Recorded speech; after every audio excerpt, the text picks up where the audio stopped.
নমস্কার সবাইকে, আরও একটা নতুন ভিডিওতে আপনাদের স্বাগত জানাই। আরও একটি সুন্দর মোমেন্ট আপনাদের সামনে তুলে ধরবার চেষ্টা করলাম। আশা করি আপনাদের ভিডিওটা ভালো লাগবে। আর আজকের ভিডিওটা দুটো পর্বে আপনাদের সামনে পেশ করব। এটা হবে প্রথম পর্ব, তো আপনারা দেখতে থাকুন।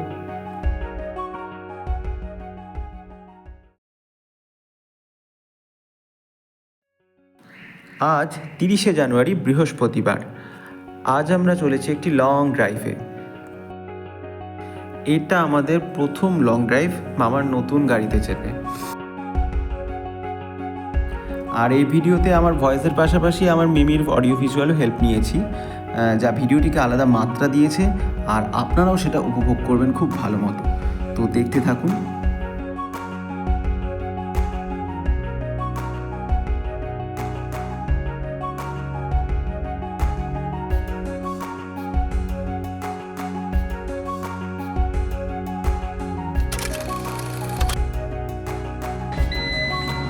স্টার্ট করলাম। আজকে আমরা যাচ্ছি আমাদের দেশ আরামবাগ, মানে আরামবাগের একটা তিরোল বলে একটা গ্রাম আছে, বিখ্যাত।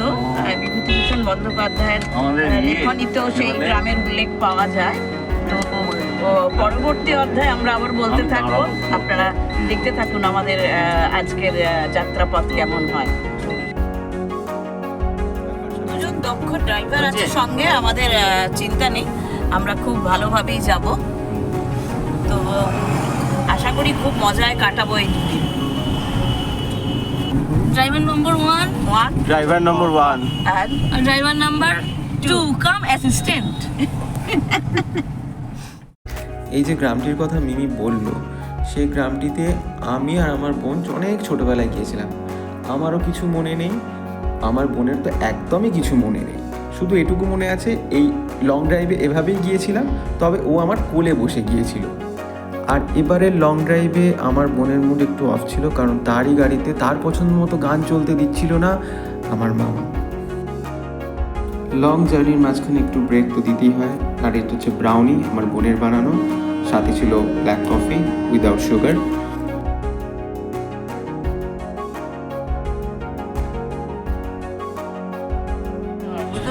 আমরা এখন আমাদের ফেভারিট গ্রাম তিরোলে একদম প্রায় চলে এসেছি। আরামবাগ থেকে বেশ অনেকটা আমরা ভেতরে চলে এসেছি। কত কিলোমিটার হবে আরামবাগ থেকে? এখন আমরা কত কিলোমিটার? না না না, এখনো এসেছি কত কিলোমিটার? 3 কিলোমিটার। 3 কিলোমিটার প্রায় চলে এসেছি।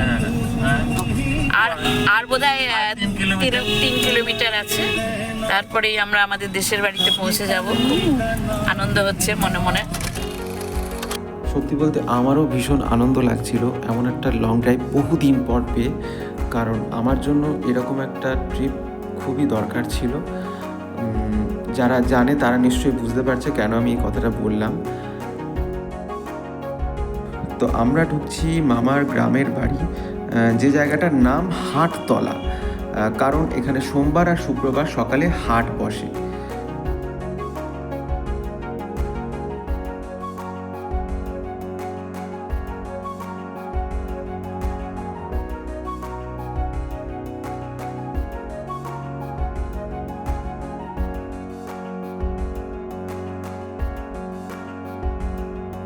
এই সেই নতুন গাড়ি যেটাতে আমাদের লং ট্রিপ সারা হলো।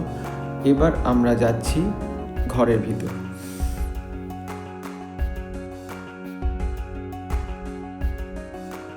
মাটির দোতলা বাড়ি এখন দেখা যায় না, কিন্তু এখানে এটা এত সুন্দরভাবে মেনটেন করা হয়েছে, যেটা দেখে আমার ভীষণ ভালো লেগেছে। এবং এখানে যে থাকবার সৌভাগ্য হচ্ছে, এটাও আমি নিজেকে গ্রেটফুল মনে করছি।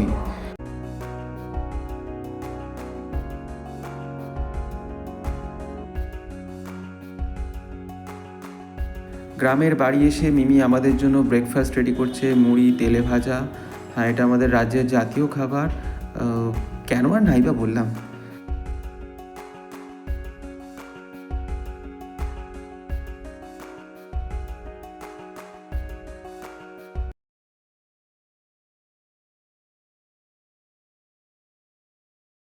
খাওয়া দাওয়ার পর পরবর্তী প্ল্যান ছিল তিরলের কালীকে দর্শন করা, কিন্তু আমার যেহেতু আগামী 1 বছর কোনো মন্দিরে যাওয়া নিষেধ, সেহেতু আমি ঠিক করেছিলাম দূর থেকেই মাকে দর্শন করব। আমরা এখন কালীতলায় যে তিরোলের যে বিখ্যাত তিরোলের বালা বলে যাকে অনেকেই জানে, সেই তিরোলের কালীকে আমরা মানে পুজো দিতে যাচ্ছি।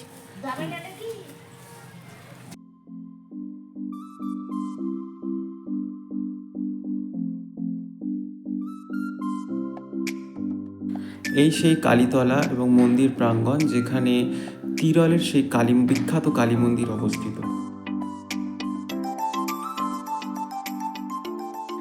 এখানে একটি বিশ্বাস প্রচলিত আছে, কোনো অসুস্থ ব্যক্তি এই মন্দিরে এসে বালা ধারণ করলে আগামী 1 বছরের মধ্যে সেই অসুস্থ ব্যক্তি সুস্থ হয়ে যান, এবং সেই যে বালাটা পরিধান করে থাকেন সেই বালা তিনি এই মন্দিরে এসে জমা দিয়ে যাবেন।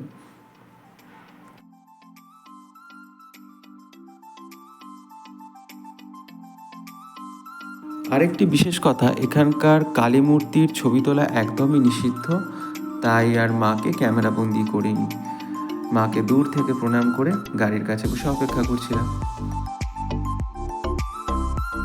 মন্দির থেকে ফেরার পথে বোন নিজ অনুপ্রেরণায় অনুপ্রাণিত হয়ে বাবাকে পাশে বসিয়ে আমাদের পিছনে নিয়ে তিনি আমাদেরকে নিয়ে বাড়ির পথে রওনা দিলেন। অবশ্য গ্রামের বাড়ি।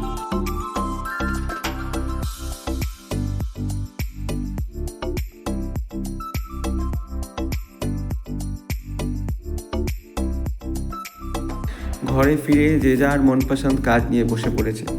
যেমন বাবা তাদের জেঠিমার সাথে রান্নায় মনোনিবেশ করেছেন, আর মিমি পেয়ে গেছে তার স্কুলের বাচ্চাদের মতো আরেকটি বাচ্চা, যাকে তিনি এখন নাচ শেখাচ্ছেন।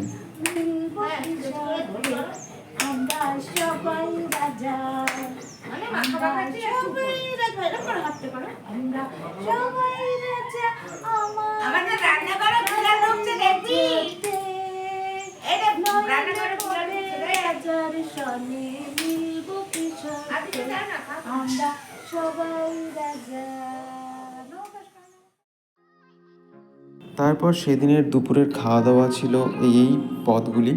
তো এগুলো সবকটার নাম আর নাইবা বললাম, দেখলেই বুঝতে পারবে।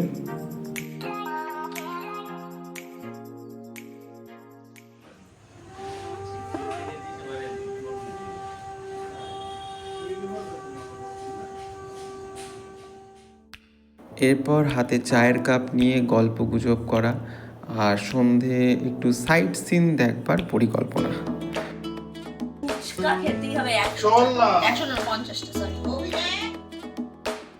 গ্রামের অন্ধকারে সাইট সিন বিশেষ কিছুই চোখে পড়েনি, কিন্তু আমার আর আমার বোনের বায়নায় ফুচকা খেতে ঠিক চলে আসা হয়েছে।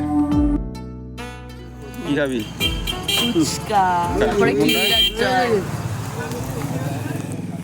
সেই কথায় আছে না, স্যাকরা টুকটাক কামারের এক ঘা।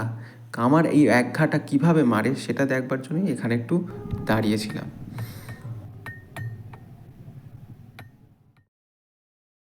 পরে একটা গ্রাম আছে, এটা ভেলো এবং তেলো গ্রাম। এর পরেটা যেখানে ডাকাত সর্দারদের বাড়িতে মাকে রাত্রিরে থাকতে দিয়েছিলেন, এবং সেখান থেকেই এখনও এর একটু পরে আপনাদের দেখাবো মা সারদা দেবীর মন্দির রয়েছে, আপনারা সেটাও দেখতে পাবেন। আগে আসুন।